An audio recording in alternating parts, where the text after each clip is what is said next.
Americans are very proud of their history and their culture, but the influence of American culture in the world is not entirely one-sided.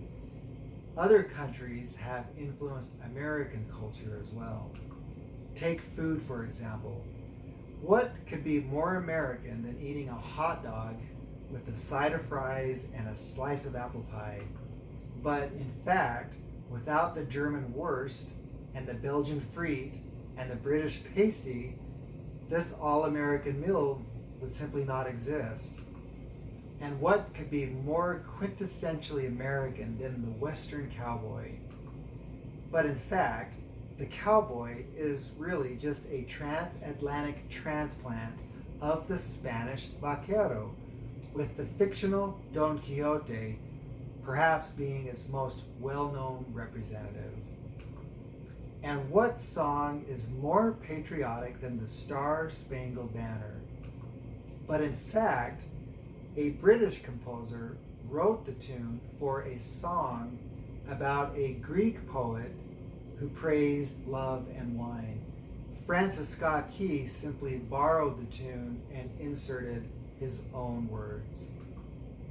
In like manner, although American businesses have been very successful over the years, they still have room to improve by learning and borrowing from the successful business practices of other countries. Our group, which consists of Roberta Blankmeyer, Annie Fort, Brandy Bartlett, and myself, Brent Christensen, will discuss 4 business practices from other countries that American businesses would do well to adopt. These countries are Denmark, Japan, China, and Mexico. Let's begin with Denmark and its unique cultural philosophy called hygge. Now, hygge is a quality of coziness, a warm comfort that you feel when you are content and happy. It permeates all aspects of Danish culture and Danish lifestyle. Interestingly, hygge may have an etymological association with the word hug, which is perfect, because when you practice hygge, it's like giving yourself a warm hug. So, what in American business could benefit from a hygge hug? Let's begin with the American worker, who has the reputation of overworking and having the difficulty of balancing work with life. For example, checking work emails long after the workday has ended. Practices like this can create a sense of unhappiness and discontent in a worker.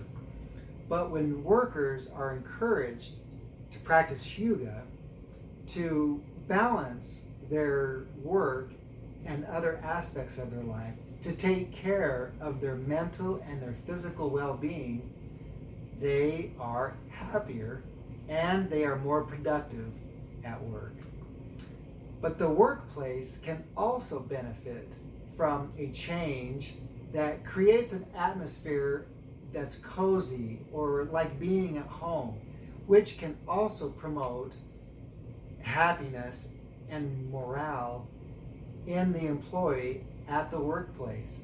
In fact, hygge values group contact over individual isolation, and this can promote team building at a company.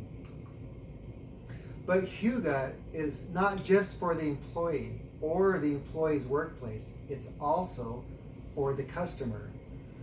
When a place of business creates an atmosphere or an environment that feels cozy and inviting, this can have a positive influence or impact on the mood, buying habits, and loyalty of a customer.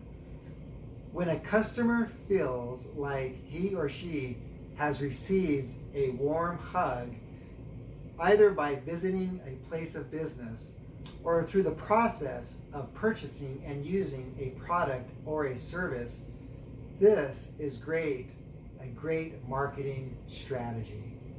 Now, I have just discussed a very valuable and successful business practice from another country, Denmark, that can benefit an American business.